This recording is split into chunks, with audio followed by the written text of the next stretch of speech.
Let's skip the polite introductions and get straight to the meat of the matter. Pun entirely intended. If you've spent more than 5 minutes on Grindr, Sniffies, or whatever digital meat market is draining your phone battery today, you've seen it. The holy grail of the profile grid. The monstrous, reality-bending, structural hazard bulge. It looks like they're harboring a thermos in their sweatpants. And if you're sitting there looking down at your own lap feeling like nature handed you a cocktail sausage instead of a kielbasa, the panic sets in. You start sweating. You start avoiding hookups.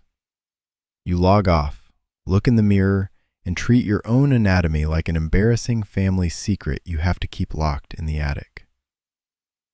Let me let you in on a little secret from someone who has been navigating the gay scene since before your smartphone was a glint in Silicon Valley's eye. Half of what you are staring at on those screens is pure, unadulterated, theatrical marketing. It's an optical illusion, darling. It's a masterclass in architectural engineering. We're talking about strategic camera angles that would make Hollywood directors weep. We're talking about high-tension cock rings pushing everything forward like a biological push-up bra. And yes, sometimes it is quite literally a rolled-up gym sock stuffed down there just to get you to tap that little flame icon. It's a visual circus designed to trick your brain into thinking that the entire gay world is populated exclusively by mythical creatures. But when the clothes actually come off and the smoke clears, reality is a completely different ballgame. The problem isn't your size. The problem is your porn brain.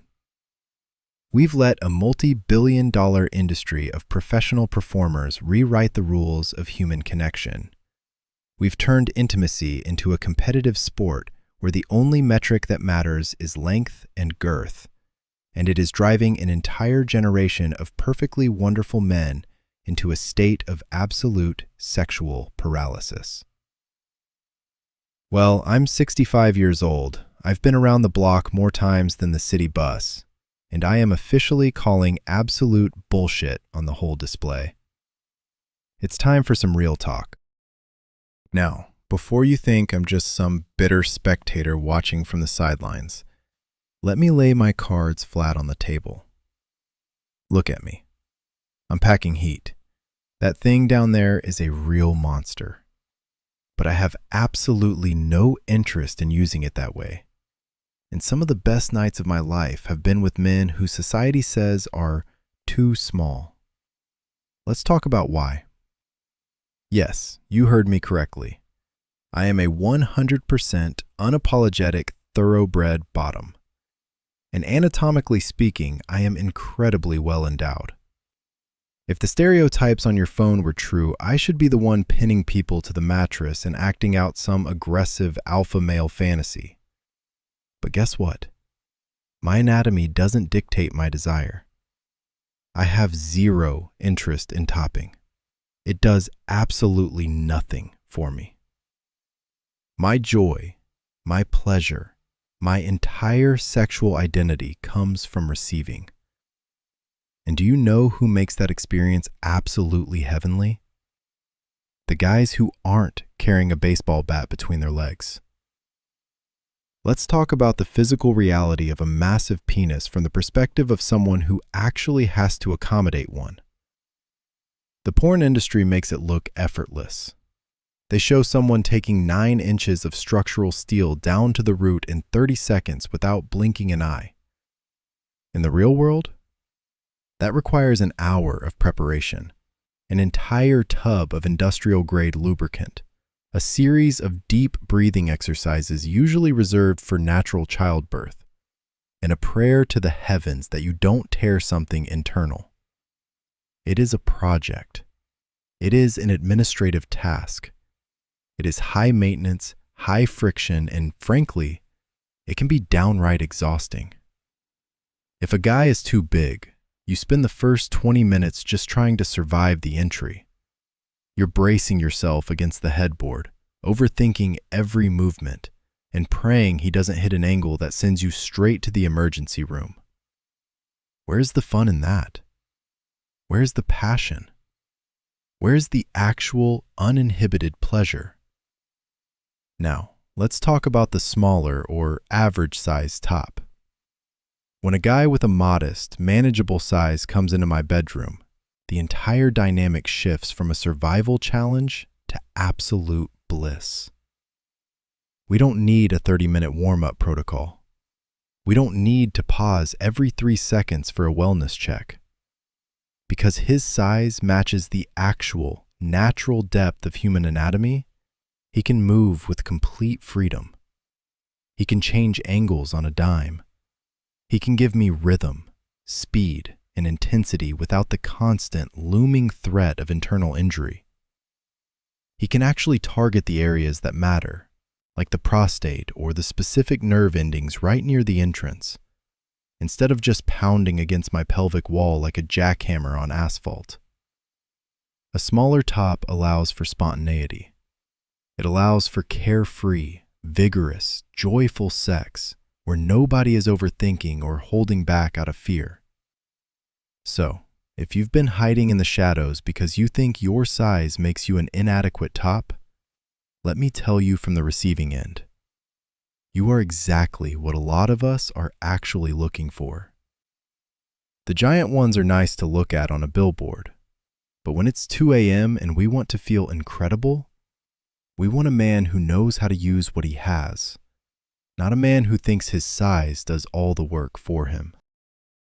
Now, let's move from the size of the package to how the package is wrapped. Because this next issue makes my blood boil like nothing else. I cannot tell you how many younger guys I talk to who tell me they've been rejected on apps or walked out on in the bedroom simply because they have a foreskin. You hear these ridiculous, ignorant phrases thrown around like, uncut is dirty, it looks weird, or the absolute classic, it's unhealthy.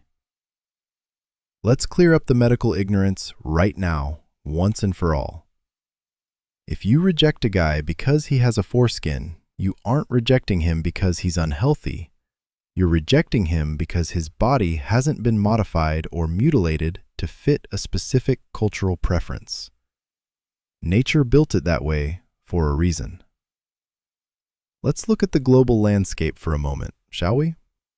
If you live in the United States, you've been conditioned by a bizarre, historical medical trend that normalized infant circumcision back in the Victorian era to stop boys from masturbating. Yes, look it up. That is the actual history. But if you step outside of that cultural bubble, if you go to Western Europe, Latin America, Asia, or literally almost anywhere else on this planet, being intact is the absolute default standard of the human body. The idea that an uncircumcised penis is inherently unhygienic is a lazy, uneducated myth spread by people who clearly don't know how to wash their own bodies. It doesn't require a specialized chemical degree or a pressure washer to clean an intact penis. It requires the exact same basic human hygiene you apply to your armpits, your feet, and behind your ears. You pull the skin back, you use warm water and a bit of gentle soap in the shower, and you rinse it off, and boom, done. Now, do not spend too much time doing it because, you know it. It takes 5 seconds. If a grown man can't manage that, he shouldn't be having sex with anyone anyway, regardless of what his anatomy looks like. But let's talk about what you are actually missing out on when you reject an intact man, because this is the part that porn completely robs you of. The foreskin isn't just an extra piece of tissue sitting there doing nothing. It is a highly specialized, incredibly complex organ packed with thousands of sensory nerve endings. It is designed to provide natural lubrication and a gliding motion during penetration. When an intact top penetrates a partner, that skin moves with him. It reduces friction naturally. It creates a smooth, rolling texture that feels completely different and arguably much more comfortable than the blunt, high-friction movement of a circumcised penis. It enhances the pleasure for both people involved. It's a built-in pleasure mechanism that nature perfected over millions of years of evolution.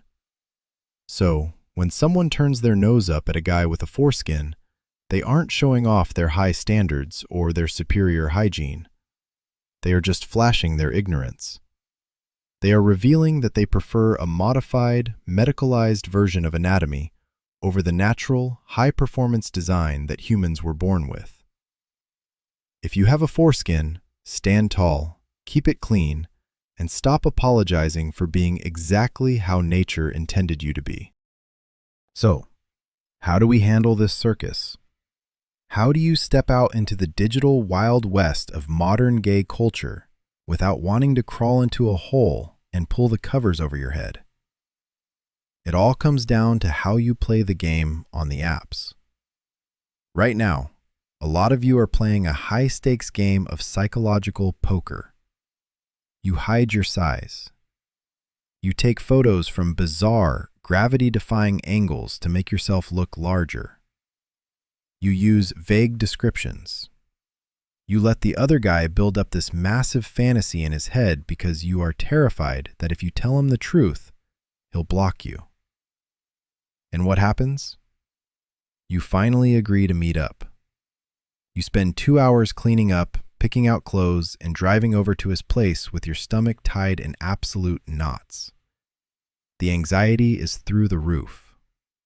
You walk through the door, the clothes start coming off, and you are terrified of that exact moment when he sees what you've actually got. If he looks disappointed, or if the energy in the room suddenly drops, it crushes your soul. You drive home feeling rejected, broken, and unlovable. But let me ask you a very simple question. Why are you doing that to yourself? Why are you giving strangers on the internet the power to break your confidence when you could completely control the narrative from the very first text?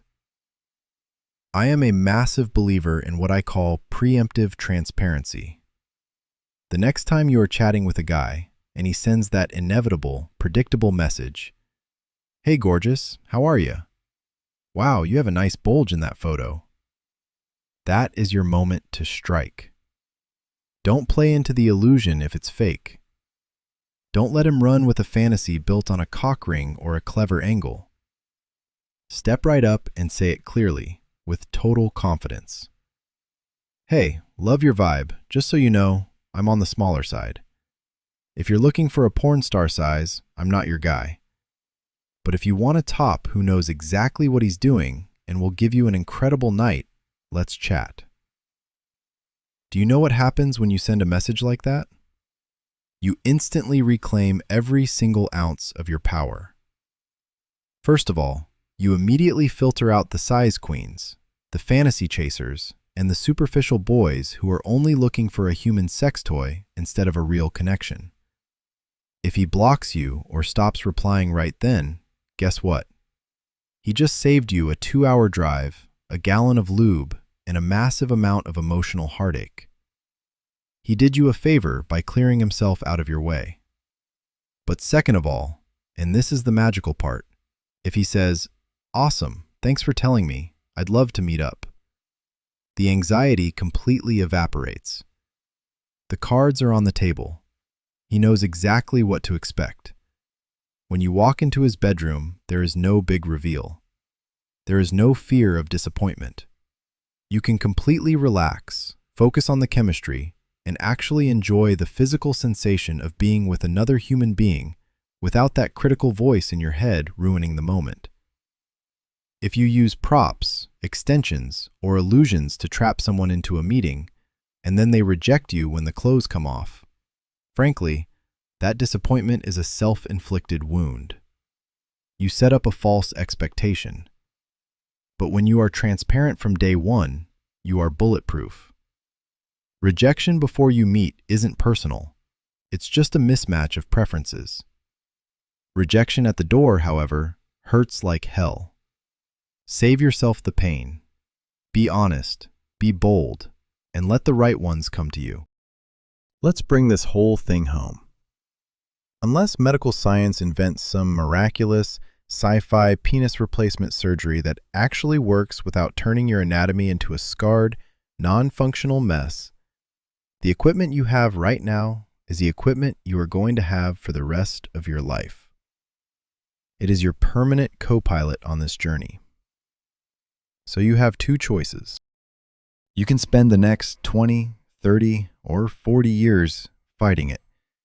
You can keep cursing your DNA, avoiding intimacy, crying in the shower, and letting a bunch of overhyped digital illusions dictate your self-worth. You can treat your own body like an enemy territory you constantly have to defend or hide. Or you can make the decision today to stop fighting reality, look down, and become your dick's best friend. Acceptance isn't about throwing your hands up and settling for less. Acceptance is about recognizing your unique superpower. If you are a smaller top, you possess the anatomical key to spontaneous, comfortable, high-intensity pleasure that massive guys simply cannot replicate without a medical team standing by. If you have a foreskin, you possess a beautifully natural, high-sensitivity feature that offers a unique tactile experience your partners will absolutely love if they have the education to appreciate it. Stop letting hookup culture tell you that you are inadequate. Stop letting porn stars define what good sex feels like. Real, passionate, unforgettable intimacy isn't measured with a ruler. It's measured by confidence, communication, presence, and technique. Redefine your own masculinity. Own your shape. Own your skin. And throw the rules out the window. Because at the end of the day, a confident man who knows exactly who he is, accepts his body, and is transparent about what he brings to the table is the sexiest thing you will ever encounter in any bedroom. Become your dick's best friend, darling. It's the only one you've got, and trust me, it's plenty good enough.